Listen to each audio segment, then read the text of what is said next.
Hello and welcome to Elizabeth's Craft Room. Today I'm going to show you a couple of ribbon techniques. Now if you think these ribbons are pretty and a lovely colour combination we've got Calypso Coral, Bermuda Bay and Basic Grey. They've got a lovely shimmer to them. I don't know if that's coming up on the camera, but they've got a really lovely silver shimmer within the ribbons and they're super pretty. As this video goes live, you have just a couple of days to get these for free because these are a free choice during celebration with a £45 order. You get all 3 reels and they're 4.6 metres each, so that's an awful lot of ribbon and absolutely so pretty. So you can still get these for free.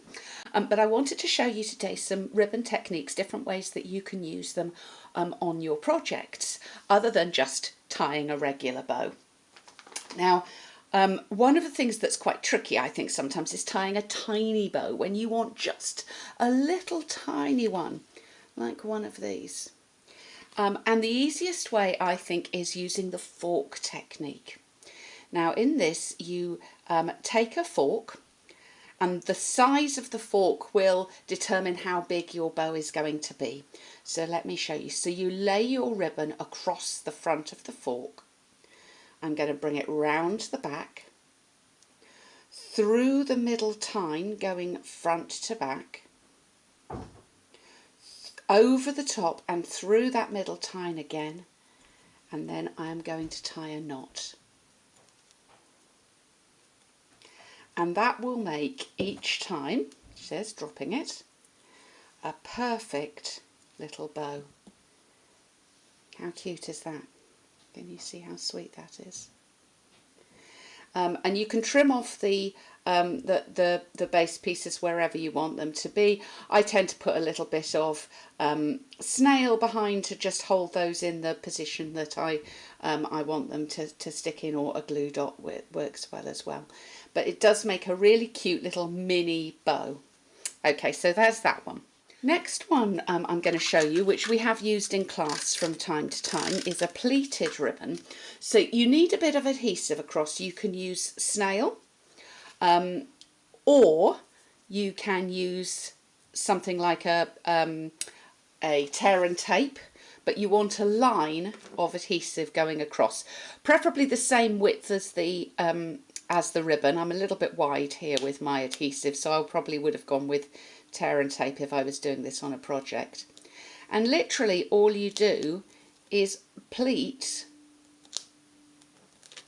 if you can see, that ribbon as you go. So you just fold a little pleat into it and stick it, fold a little pleat into it and stick it. And you can have it kind of messy, you can have it neat, you can have them close together, you can have them wide apart. But basically it makes quite a nice little finish going across a project, and it looks like a stitched pleat. Okay, so that's the next one. Next one I want to show you is the ruffled one. Now, not all ribbons will do this. If you've got some seam binding, it works beautifully with seam binding, but I found with this satin one you could make it work. So what I'm doing is I'm unravelling some of the top of the ribbon. Can you see there's actually, I don't know if that's coming out, but a tiny silver thread I'm pulling out, which is what gives this its lovely silvery sheen. And that's going across ways like that. And what I want to do, and again trying to get in close, I want to get at 1 or 2 of these tiny little pieces in the middle here and get hold of that between my finger and thumb, and then gently start to pull. Now you don't want too many of these. If you get too many pieces it won't work. So just 1 or 2 of those threads, and can you see that then that ruffles the ribbon, and I've let that one go and it's gone all the way through, so I'll pull this one up again to show you. Here we go. And can you see that actually ruffles the ribbon up? And then again you can lay that across a project and it looks really pretty.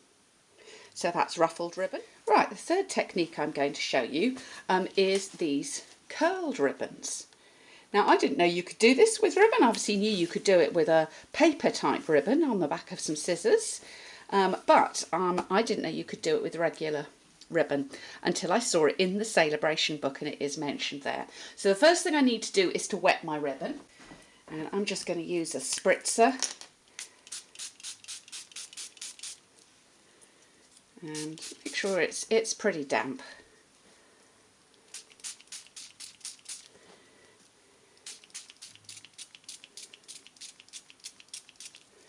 Right, okay. And then you want to decide how much curl you want. And what I would suggest is something wooden for this. So you could use a wooden spoon if you wanted a bigger one. I'm going to just put it around this pencil. So the size of the thing you wrap it round is going to give you the size of the curl, if you see what I mean. So I'm wrapping that round. Now, one tip I have for you that I learned after getting very hot fingers, because we're going to dry this with a heat gun, is I would say secure it once you've got it on there nicely with a couple of pegs. Again, wooden, not plastic. We don't want any melted pegs. And I'm just winding that around. Here we go. And another peg. Okay. Now I'm going to bring in the heat gun and we're going to go ahead and dry this.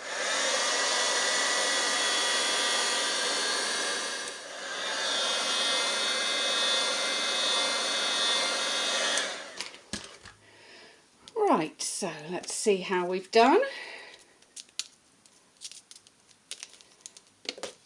And we've got a certain amount in there. I probably could have dried that a little bit more, but you can see what we're getting. Yeah, it's still a little bit damp. I'm trying to do it quickly for you on the video.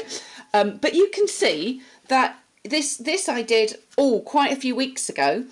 Because I was showing this back in the beginning of February, and you can see it's held its curl quite well. So yeah, I could have let that dry a little bit more, but you can see you get a really nice pretty curl with it, which you could use on gift wrapping or on other projects.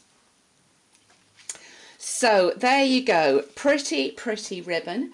Obviously, remember, we've got lots of other ribbon, some of which is just about to retire in a little while, because these are our current in colours, and usually they don't come with us these until next year.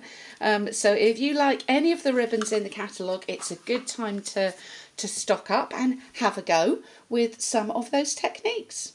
So thank you for visiting Elizabeth's Craft Room today. I look forward to welcoming you back again soon.